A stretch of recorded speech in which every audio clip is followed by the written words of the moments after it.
Hi everyone, back at home this week. So I'll be reading some stories and setting you some challenges because I'll have more time to check my emails this week.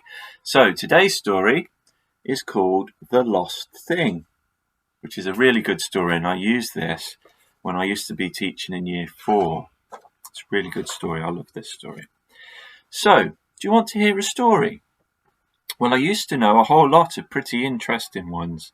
Some of them so funny you'd laugh yourself unconscious.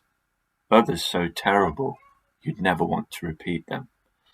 But I can't remember any of those, so I'll just tell you about the time I found that lost thing.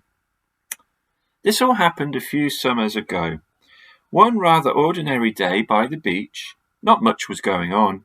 I was, as usual, working tirelessly on my bottle top collection, and stopped to look up for no particular reason.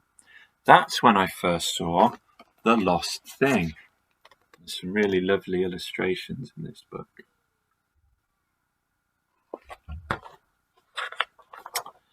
I must have stared at it for a while. I mean, it had a really weird look about it, a sad, lost sort of look. Nobody else seemed to notice it. It was there, too busy doing beach stuff, I guess. Naturally, I was intrigued. I decided to investigate.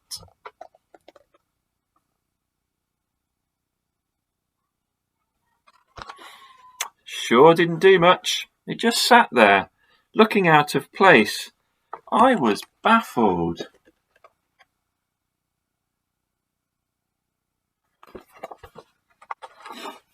It was quite friendly, though, once I started talking to it.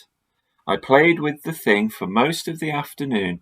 It was great fun, yet I couldn't help feeling that something wasn't quite right. As the hours slouched by, it seemed less and less likely that anybody was coming to take the thing home. There was no denying the unhappy truth of this situation. It was lost.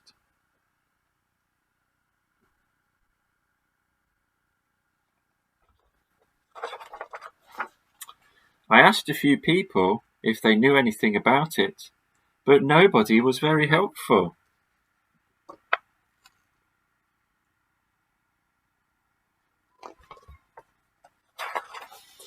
I took the lost thing over to Pete's place. Pete has an opinion on just about everything. Cool, he said. I'm trying to find out who owns it, I told him. I don't know, man, said Pete. It's pretty weird. Maybe it doesn't belong to anyone. Maybe it doesn't come from anywhere. Some things are like that. He paused for a dramatic effect. Just plain lost, I guess.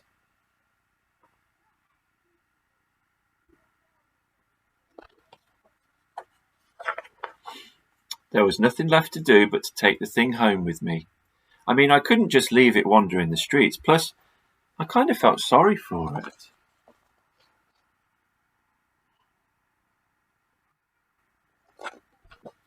My parents didn't really notice it at first. Too busy discussing current events, I guess. Eventually, I had to point it out to them. Its feet are filthy! Shrieked Mum.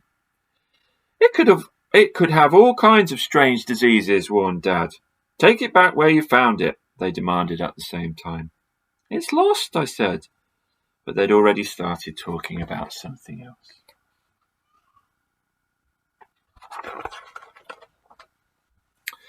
I hid the thing in our back shed and gave it something to eat once I found out what it liked.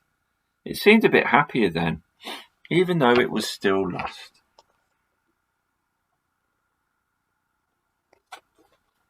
I checked the local paper for any lost pet notices, but only found a lot of good deals on refrigerator repairs. I remember thinking then that Pete was probably right, that some things were just plain lost. In any case, I sure couldn't keep the thing in the shed forever. Mum or Dad would eventually notice it when they came out looking for a hammer or something. It was a real dilemma. I was wondering what to do when a small advertisement on the last page of the paper happened to catch my eye.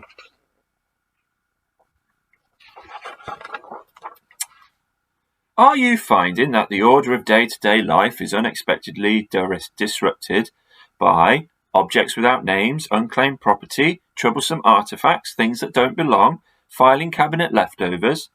Don't worry, we've got a pigeonhole for you at the Department of Odds and Ends.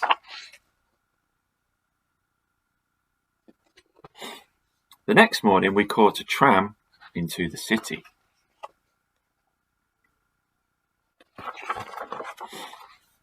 We arrived at a tall grey building with no windows. It was pretty dark in there and it smelt like disinfectant.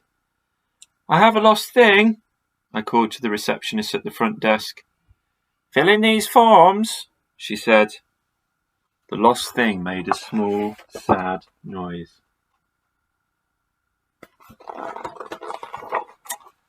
I was looking around for a pen when I felt something tug at the back of my shirt. "If you really care about that thing, you shouldn't leave it here," said a tiny voice. "This is a place for forgetting. Smoothing over. You should take this." It was a business card with a sign on it. It wasn't very important looking, but it did seem to point somewhere. "Cheers," I said.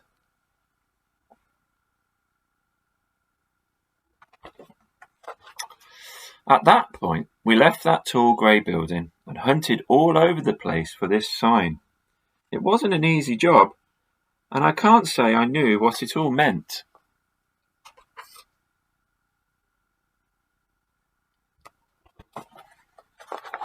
Eventually, we found what seemed to be the right place, in a dark little gap off some anonymous little street. The sort of place you'd never know existed unless you were actually looking for it. I pressed the button on the wall and this big door opened.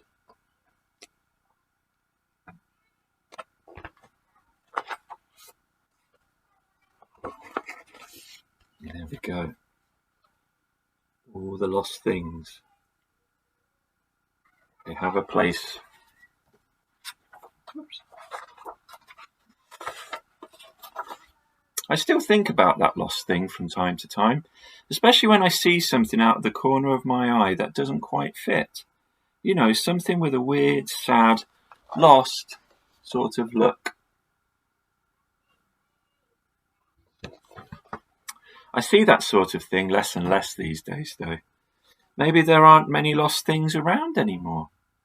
Or maybe I've just stopped noticing them. Too busy doing other stuff, I guess.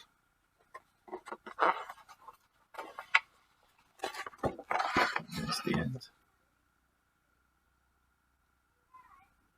So, a book about lost things, all a bit random, all a bit hodgepodge, different bits together.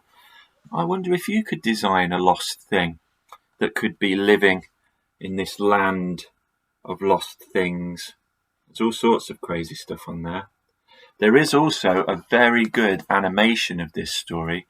If you search for The Lost Thing on YouTube, you should come up with, I think it's about the first or second search result, that gives you an animation with a story narration as well, so you can see the characters moving. So have a go at designing a lost thing today, and I will see you tomorrow for another story. Bye.